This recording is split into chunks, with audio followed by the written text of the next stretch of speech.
আমাদের গ্রামে একটি ছোট্ট হাই স্কুল ছিল। সে সময় সেখানে প্রায় 150 জনের মতো ছাত্রছাত্রী পড়াশোনা করতে পারত। তো আমরা হাই স্কুল জীবন সেখানেই শুরু করি। পুরো স্কুল মিলে যে কজন ভালো স্টুডেন্ট ছিল তাদের মধ্যে আমিও একজন ছিলাম। তখন আমাদের ক্লাসের ফার্স্ট বয় ছিলাম আমি, আর পড়াশোনায় ভালো হওয়ার কারণে প্রায় সকল শিক্ষক শিক্ষিকা আমাকে অনেক পছন্দ করত। একজন স্কুল পড়ুয়া ছাত্র হিসেবে অন্য 8-10টা ছেলের মতো আমারও কিছু বন্ধু ছিল। ওদের মধ্যে আমাদের সবচেয়ে ক্লোজ ফ্রেন্ড ছিল আনন্দ। ব্যক্তিগত কারণে আমি আনন্দ ছদ্মনাম ব্যবহার করলাম। আনন্দের সাথে আমার বন্ধুত্ব হয়েছিল ক্লাস 6-এ ওঠার পর। স্কুলে আমরা দুজন সব সময় একই বেঞ্চে বসতাম। আমরা দুজন এতটাই ক্লোজ ছিলাম যে স্কুলে দুষ্টুমি করে ও মার খেলে আমি অযথা দোষ ঘাড়ে নিয়ে মার খেতাম। মাঝে মাঝে রাতে ও আমার বাসায় ঘুমাতে আসতো, আবার কোনো কোনো দিন আমিও ওর বাসায় ঘুমাতে যেতাম। রোজ সকালে স্কুলে যাওয়ার জন্য ওই আগে আমাকে ডাকতে আসতো। একদিন সকালে স্কুলে যাওয়ার জন্য ডাকতে এসে ও আমাকে বলল, বন্ধু, আজ আমাদের গ্রামের ছেলেদের সাথে পাশের গ্রামের স্কুলের ছেলেদের ফুটবল ম্যাচ আছে। গতকাল ওরা আমাদের বলেছিল টিমে 2 জন প্লেয়ার শর্ট আছে, তো তুই তো খেলতে চাস, তাহলে কালকে তুই আর আমি ওই বন্ধুকে ডেকে নিয়ে আসি। অনেকদিন ধরে ফুটবল খেলিনি বন্ধু, তো চল না আজকে ওদের সাথে গিয়ে একটু ফুটবল খেলি। আর আমি তো কোনোদিন পুকুরে গোসল করিনি, তো আমার খুব ইচ্ছে আজকে খেলার পর পুকুরে গোসল করব। আমি বললাম আচ্ছা চল। এরপর ওর সাথে গেলাম, ফুটবলও খেললাম। খেলা শেষ হয়েছিল ঠিক দুপুর 1টায়। তারপর আমাদের গ্রামের সবচেয়ে বড় পুকুরটাতে গেলাম গোসল করতে। পুকুরে নেমে আমি সাঁতার কাটছিলাম, তো আমার সাঁতার কাটা দেখে ওরও খুব সাঁতার কাটতে ইচ্ছে হলো। আমাকে বলল, বন্ধু, আমি তো সাঁতার জানি না, তুই কি আমাকে একটু সাঁতার শিখিয়ে দিবি? আমি বললাম, আরে এটা কোনো ব্যাপার নাকি। এই বলে আমি ওকে সাঁতার শেখাতে লাগলাম। অ্যান্ড ফাইনালি ও হালকা সাঁতার শিখেও গেল। এরপর ওকে সাঁতার শিখিয়ে যখন আমি আমার কাপড় পরিষ্কার করছিলাম, তখন ও একা একা সাঁতার করতে করতে কিভাবে জানি না পুকুরের মাঝখানে চলে গেল। এর কিছুক্ষণ পরে পুকুরের মাঝখানে তাকিয়ে দেখি ও আর ওখানে নেই। আমি ওকে ডাকাডাকি করলাম, কিন্তু কোনো জবাব পেলাম না। এভাবে অনেক খোঁজাখুঁজির পর যখন আর কোনো উপায় খুঁজে পেলাম না, তখন চিৎকার দিয়ে কেঁদে উঠলাম। আর আমার চিৎকার শুনে পুকুরের আশেপাশে যারা ছিল তারা সবাই ছুটে এলো।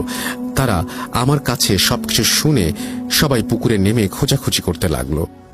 এভাবে 1 ঘন্টা পর পুকুরের অন্য পাড়ের এক কোণা থেকে একজন লোক আমার বন্ধুর মৃত লাশ উদ্ধার করলো। এই দৃশ্য দেখে আমি সঙ্গে সঙ্গে জ্ঞান হারিয়ে ফেললাম।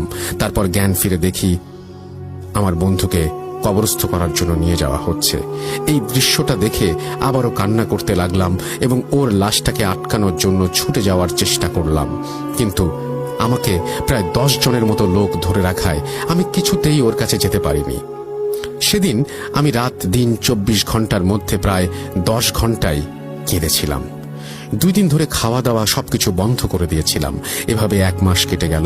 এরপর একদিন হঠাৎ রাতে ওকে স্বপ্নে দেখতে পেলাম। স্বপ্নেও আমাকে বলছিল, বন্ধু, তোকে ছাড়া আমি এখানে খুব কষ্টে আছি, আমি এখানে একা থাকতে পারছি না, তুই প্লিজ আমার কাছে চলে আয়। তারপর হঠাৎ করে আমার ঘুম ভেঙে গেল। আমি খুব ভয়ে চিৎকার দিয়ে ঘুম থেকে লাফিয়ে উঠলাম। আমার চিৎকার শুনে পাশের রুম থেকে বাবা মা দুজনেই ছুটে এলো। এরপর আমি ওদেরকে সবকিছু খুলে বললাম। ওনারা বললেন, তুই খারাপ স্বপ্ন দেখেছিস বাবা, ভয় নেই, আমরা তোর সাথে আছি। তারপর যাই হোক, সেদিনের সেই রাত কেটে গেল। এরপর 2 দিন সন্ধ্যাবেলায় যখন আমি বাজার থেকে বাড়ি ফিরছিলাম, তখন হঠাৎ করে মাঝপথে এসে মনে হলো কে যেন পেছনে কথা বলছে। আমাকে ছেড়ে যেও না, আমি তোমাকে নিতে এসেছি, তুমি আমার সাথে চলো।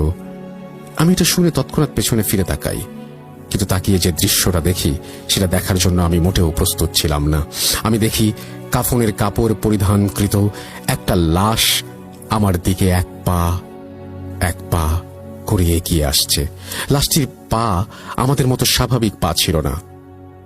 এটা দেখে আমি চিৎকার দিয়ে উঠি এবং খুব সজোরে বাড়ির দিকে দৌড় দেই। বাড়িতে পৌঁছে জ্ঞান হারিয়ে যায়। এরপর বাবা মা আমার মুখে পানি ছিটিয়ে বেশ কিছুক্ষণ পর আমার জ্ঞান ফেরায়। জ্ঞান ফেরার পর বাবা মাকে সবকিছু খুলে বললাম। সবকিছু শুনে তারা আমাকে আমাদের মসজিদের ইমাম সাহেবের কাছে নিয়ে গেলেন। ইমাম সাহেব সব শুনে আমাকে কিছু ঝাড়ফুঁক দিলেন আর একটু পানি পরিয়ে আমাকে খাইয়ে দিলেন। তারপর আমি বাবা মার সাথে বাড়িতে চলে আসলাম। সেদিন রাতে আমার খুব ভয় লাগছিল, তাই রাতে আমার বাবা মার সাথে ঘুমিয়েছিলাম। রাত আনুমানিক 1:30টার সময় হঠাৎ করে আমার রুমের বাইরে একটা আওয়াজ শুনতে পেলাম।